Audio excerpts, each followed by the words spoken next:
What's up, everybody? John Mateer having surgery. The SEC future opponents released in a loaded SEC Week 5 slate. Locked On SEC starts right now.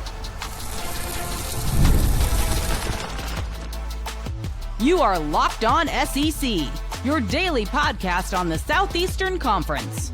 Part of the Locked On Podcast Network, your team every day. And what's up, everybody? Welcome into Locked On SEC. It's great to have you guys along on today's show. We will get to that John Mateer news. We'll also show you a little bit of a glimpse of the SEC schedule 26, and we've got a loaded slate we're going to preview with our buddy Chris Marler this week. I'm Chris Gordy. Thanks for making Locked On SEC your first listen every day. Shout out to our everydayers. We are free and available wherever you get your podcasts and on YouTube, part of the Locked On Podcast Network, covering your team every day. In today's episode, brought to you by FanDuel. Right now, new customers can bet just $5, and if that bet wins, you'll get $300 in bonus bets to use across the app.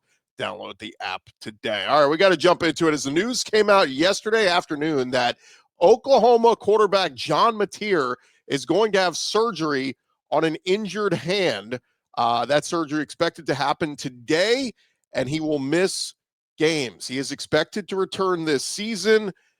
Look, he was a guy who was considered maybe, if not but one of the Heisman frontrunners after what Oklahoma's done these first couple weeks of the season. Of course, the big win over Auburn this past week. So here is what is set to happen. Pete Thamel, he put this out there. He said that the estimated timeline after surgery is expected to be about a month. So there's some people saying probably about 3 weeks. Pete Thamel is saying a month. He said he's going to have the surgery in Los Angeles on Wednesday. Here is what Oklahoma has the next couple weeks. They have a bye this week, so they get to rest up a little bit this week. Next week, they get Kent State. So, again, that's one that they should win no matter who's their quarterback. But then on October 11th, it is Texas in the Red River rivalry. That is absolutely brutal that Oklahoma is going to be without their best player in the biggest rivalry game against Texas. But after that, they're at South Carolina. So the question will be, how quickly does this thing heal? How quickly can Mateer start throwing again? Can he be back in time for that game at South Carolina? Because let's just say they'll beat Kent State. Let's say they lose to Texas. You know, that's just one loss. You still have the whole season to go. Can you get back for that road game at South Carolina? Then it's Ole Miss. Then it's at Tennessee, at Bama, versus Mizzou, and versus LSU. Of course, the backup from last year, the guy who backed up Jackson Arnold, that got a chance to show what he could do for a couple of games, was Michael Hawkins. That's the guy who's expected to take over at quarterback. And the question is he good enough to carry them for 3 to 4 weeks? Hawkins threw for almost 800 yards last year, 3 touchdowns, 2 picks, and he rushed for over 200 yards and a rushing touchdown. So he's got the running ability. He's got the throwing ability. Here's the problem, though. If we're judging Michael Hawkins and what he did last year as a freshman, it was basically with that bad supporting cast, the same bad supporting cast that Jackson Arnold had. Now he's got some pass-catching weapons. He's got a good O-line. All these pieces that Oklahoma has put together around John Mateer, the question is, can Michael Hawkins do that the next couple of weeks? So, again, news on John Mateer, it's not what you want to hear, but as some folks have said, the surgery is considered very straightforward. You heal the bones in that surgery on that hand, you get him going, and we'll see what happens. So let's get our buddy Chris Marler in here as we're dissecting it. Marler, talking about the John Mateer news. How shocked were you to hear that? And we just kind of broke it down. It's probably going to be Michael Hawkins the next couple of weeks. It sucks, though. Red River is coming up on October 11th, and you will not have John Mateer for that game. Yeah, I mean, gutsy effort from him to be able to go through the Auburn game and play through it. Because I think he suffered that in the first quarter of that game, right? So that's pretty impressive that he was able to do that. We knew a lot about his talent. I don't know if we knew a lot about how much of a game warrior he is, but that was really impressive. And, Texas fans are going to get sensitive about this because they get sensitive about everything. Really, both these fan bases this week, if we're being honest. But, my God, this isn't a negative thing to Texas. It's just what has happened. This will be the 8th game in 11 total in the SEC that they've played against the backup quarterback. And that's just shocking. I mean, that's shocking. I think that includes the SEC championship game. So this would be the 7th out of 10 that they would have faced a backup quarterback in their first 10 games in the SEC. So very fortunate start for Texas, I think, there. And then also I think with Mateer, Hawkins it's not like he's a kid coming in like last year where he was a freshman and didn't have a ton of game reps. He's played in 7 games. He has starting experience. So we'll see that, but that sucks. I think everybody was at least looking forward to that matchup between Mateer on offense and playing quarterback versus that Texas defense. Yeah, I said the saving grace is, look, if you lose to Texas, no harm, no foul. If you can get them back at South Carolina, great. If not, one loss doesn't kill you. You lose to Texas, it sucks. It's the big rival game, but bigger picture for Oklahoma, you want to get Mateer back for that backstretch where you got some really tough games. So, again, just a crazy story that kind of dropped out of the sky on Tuesday.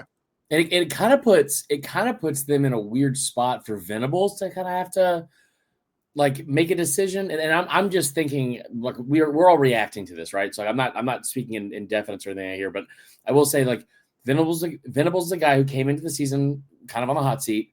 And he's got a spot now where he's, they're projecting, he's got a quarterback that's the front runner for the Heisman, at least the betting favorite. And then also they're in a situation where they could be in the playoff. And like, do you risk playing him at South Carolina first game back where you feel like maybe you can win that game if you're Oklahoma, I guess? I mean, I don't know. It's all going to depend on how good Michael Hawkins is. Michael Hawkins, right. I heard everybody was so excited about him last year as a freshman, and when he got his chance, when Arnold got hurt, he showed some things. But I brought this up, Marler. He had the same bad supporting cast that Jackson Arnold had. It's a much better supporting cast now, so maybe Hawkins looks great. I think the biggest question is you run the risk of potentially losing to a South Carolina team that has, one of the best players in the country still with Lenore Sellers, or at least NFL draft minds think. And then if you lose, then there's no margin for error, really. I mean, like, maybe there is, but you're then putting your fate in the committee's hands. Well, if we lose another game, surely they'll make sure that, or they'll be sure to let us in if we go 9-3, because the loss to Texas was without Mateer. If that happens, this is like a sliding doors worst case scenario type situation. Here's the other thing too, Gordy. If we would have said this about Arch, I think that the narrative would be right off the bat, well, they're good enough on defense that they're going to win those games. Like, it doesn't really matter that defense are good. You can make that case for Oklahoma. I mean, like, you saw that front seven did to Auburn on Saturday. That defense has been great. So it'll be very interesting. I think more than anything, it sucks. It sucks because this kid has been awesome so far in his first month of the season. Yeah, Oklahoma wishing they had a Trinidad Chambliss back there as their backup quarterback. There you go, Chambliss. Real quick, Marler, because I want to get to all the big games with you this week, so we got a loaded slate. But real quick, the big news came out Tuesday evening, the SEC releasing the 2026 schedule. I wish we had a whole episode to go through and break it down. I hate that it comes out mid-season, but just kind of glancing it over and looking at opponents. Again, these are not weeks. These are just opponents, so we don't know what the whole schedule is going to look like. They'll put dates out at a later date. But did anything jump out to you? Yeah, one, I wish you would have sent me this idiot. I was over here waiting to come on the show because I was putting together a stupid graphic and I could have just knocked this thing out. So I thought the thing that was interesting, because of course On3 leaks the thing. I honestly thought that after I saw that On3 leaked the news before the SEC did the day before, if you would have told me that like On3 was going to release another statement saying like Shannon Terry was going to be like, Greg's sake, he's coming to work for On3, I wouldn't have been totally off board with that. You could have talked me into believing that. I love what they did with the permanent opponents for the most part. I only had a gripe with one, maybe two.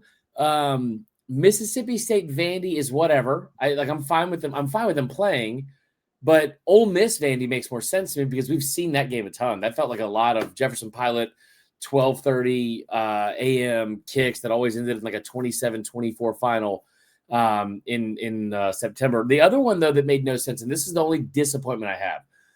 Oklahoma and Ole Miss have played twice all time.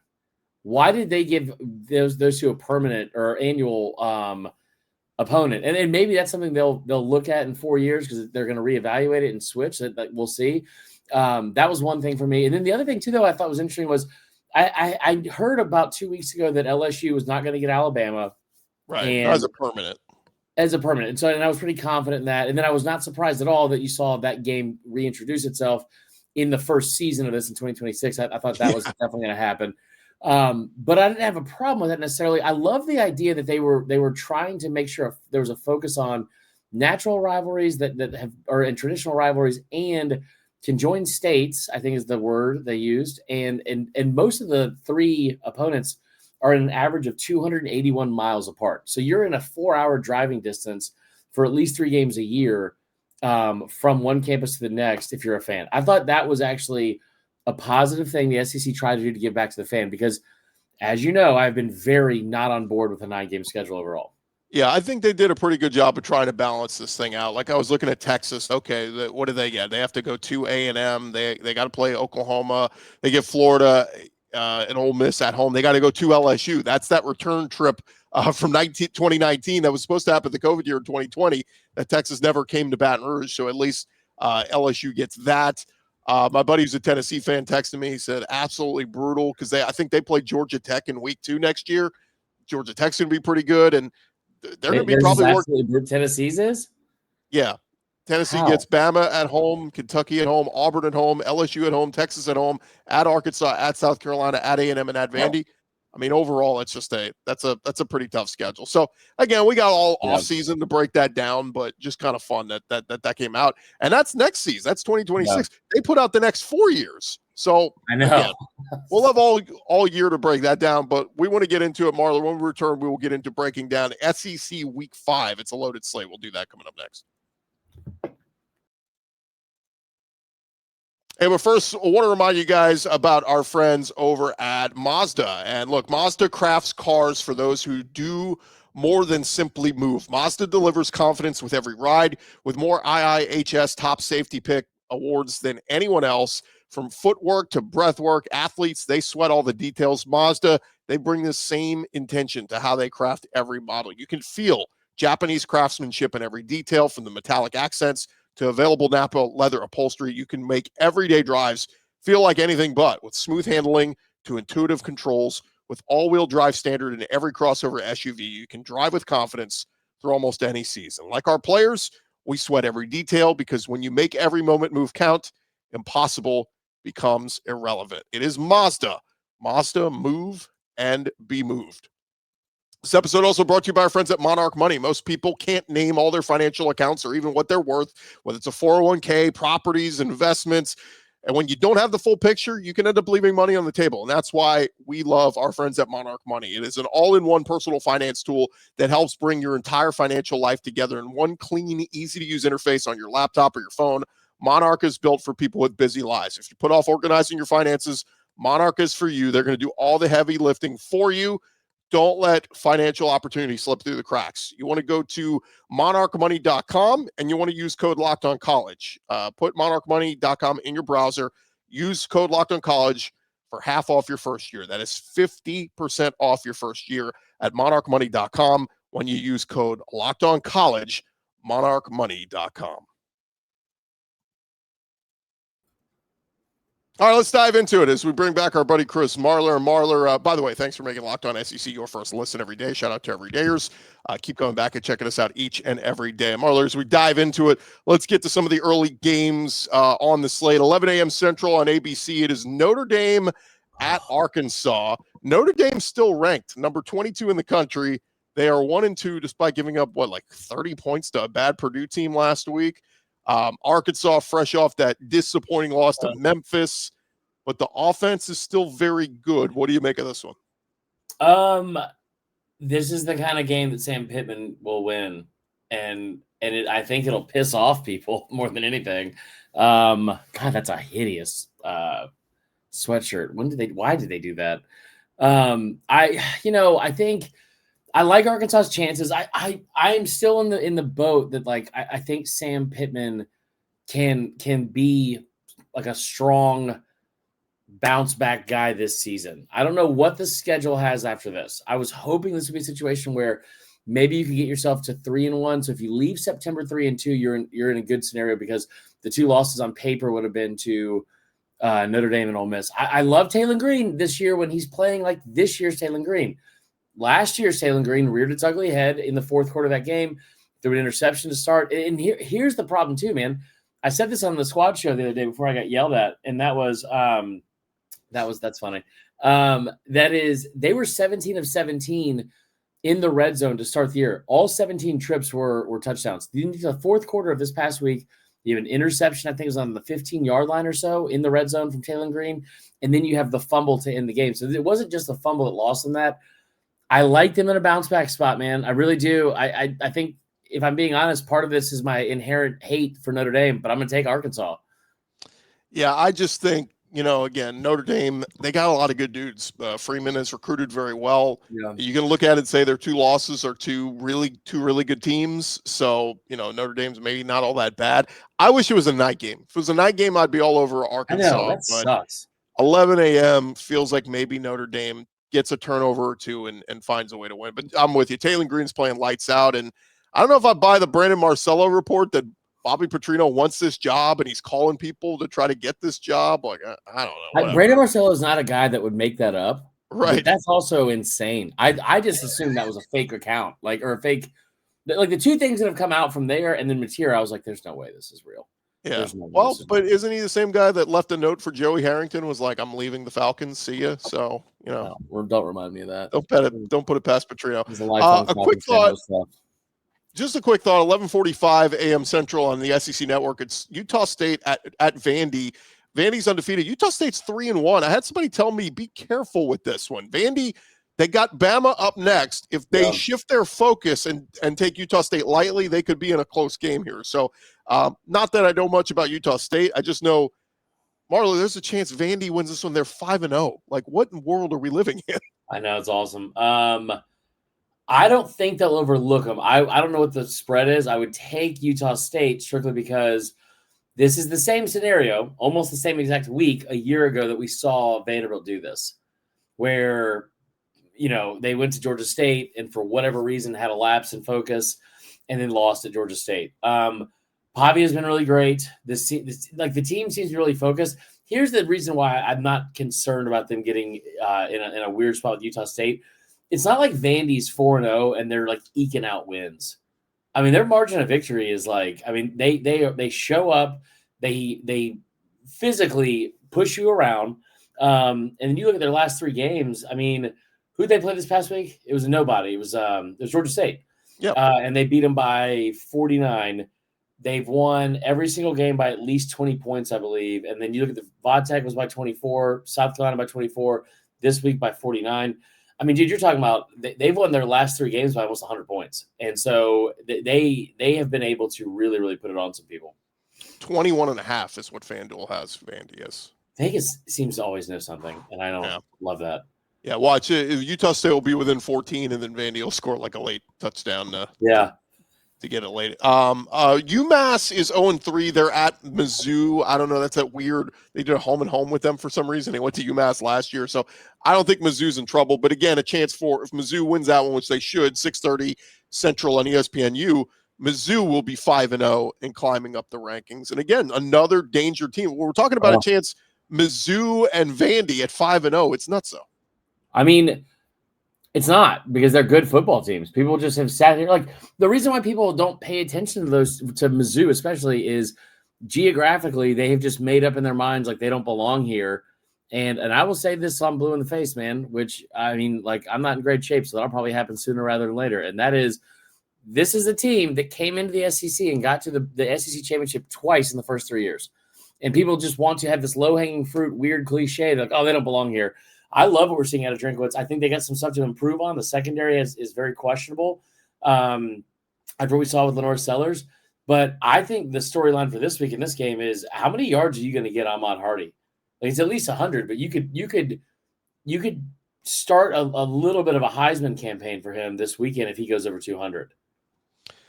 Just a couple more here for you real quick. The as we look at it, it'll be 3:15 Central on SEC Network. It is number 15 Tennessee at 4-0 Mississippi State. Look, Tennessee's a favorite, but road game, clanger, an improved Mississippi State team. Be careful, Tennessee. The fact that this line is only 7.5 reeks to me. Like, that is very concerning.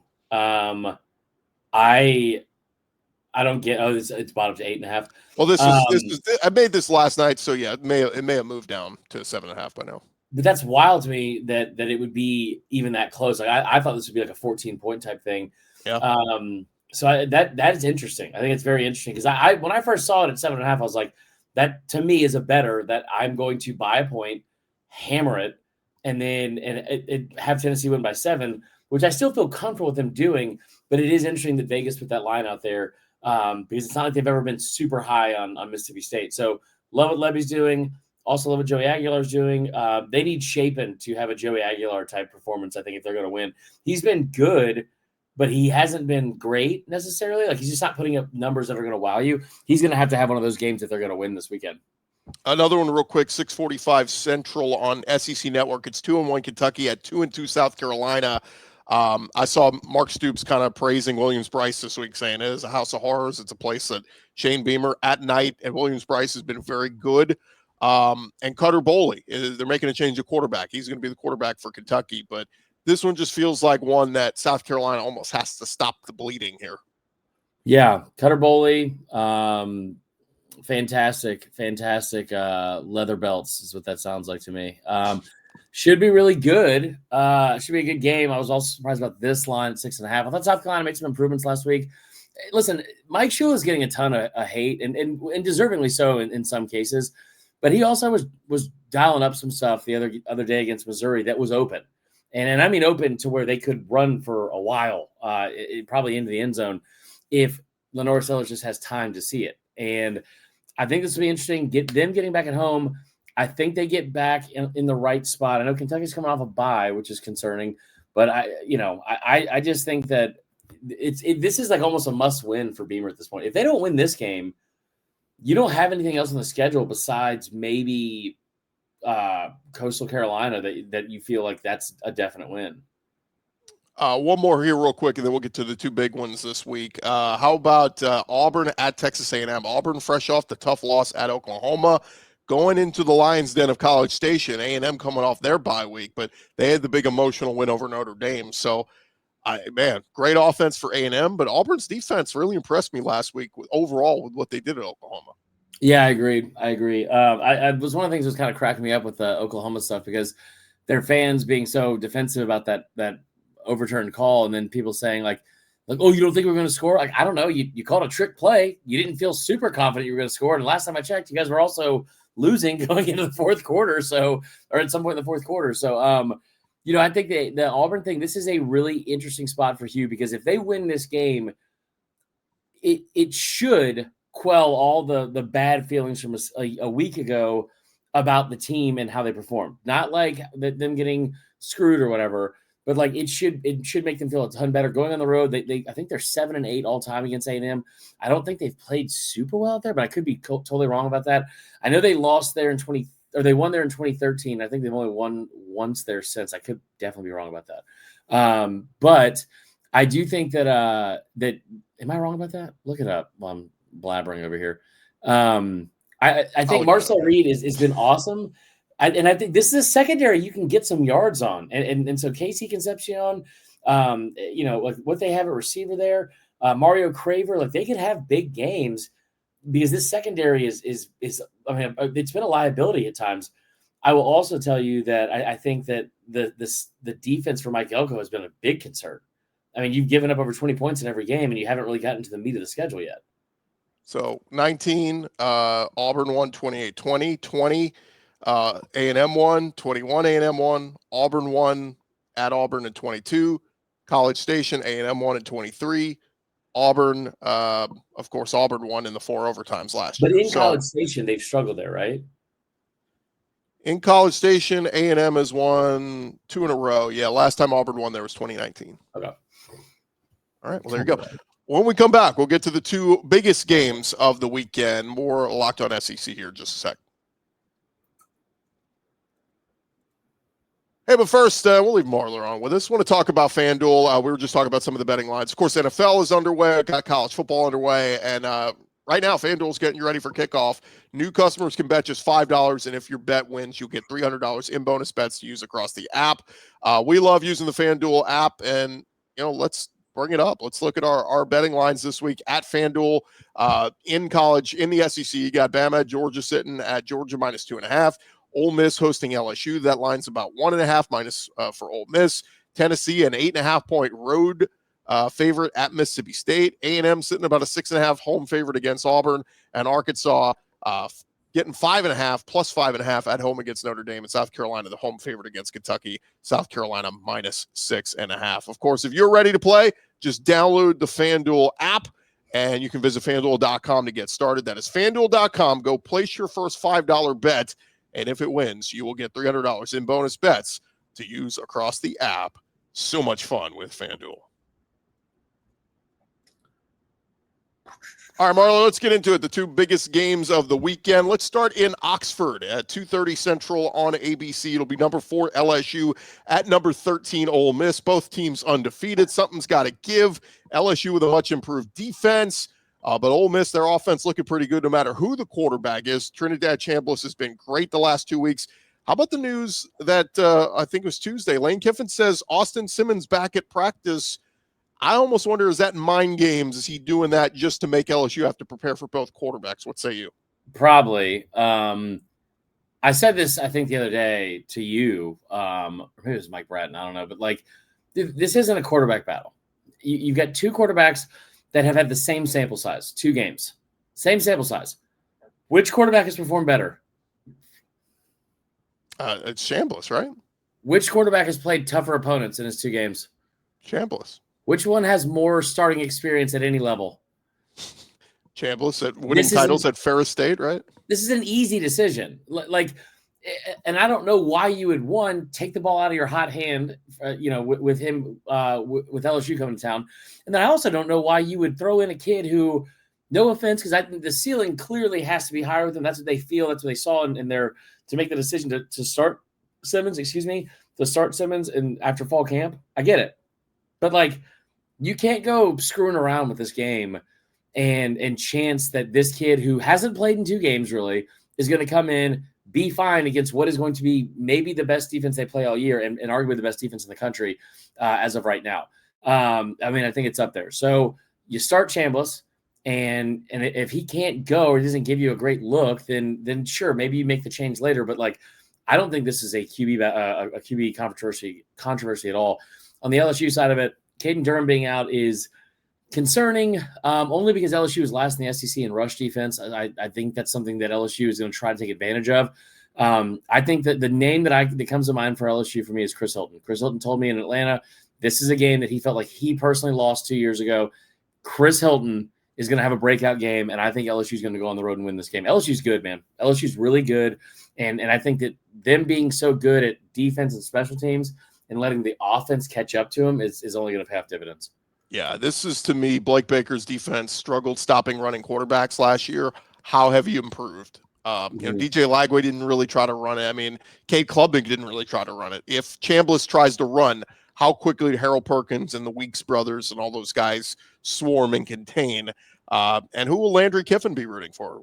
How focused is what Weeks going to be? With Weeks, yeah. I mean, it's one of the Weeks brothers she's dating, but yeah. It is funny though. Lane still is paying her bills, right? Like, he's still the moneymaker until Witt gets that big pro contract. She needs. Can you imagine if Kristen was dating Saban? Yeah, if she was dating somebody for all, this is just yeah. Like, if Kristen was dating Roquan Smith, we could whatever game, it'd be like, what is going on? I mean, yeah. Anyway. Well, speaking of, let's get to the game of the week. It is number 17, Alabama at number 5, Georgia. This one in Athens, 6:30 Central, 7:30 Eastern on ABC.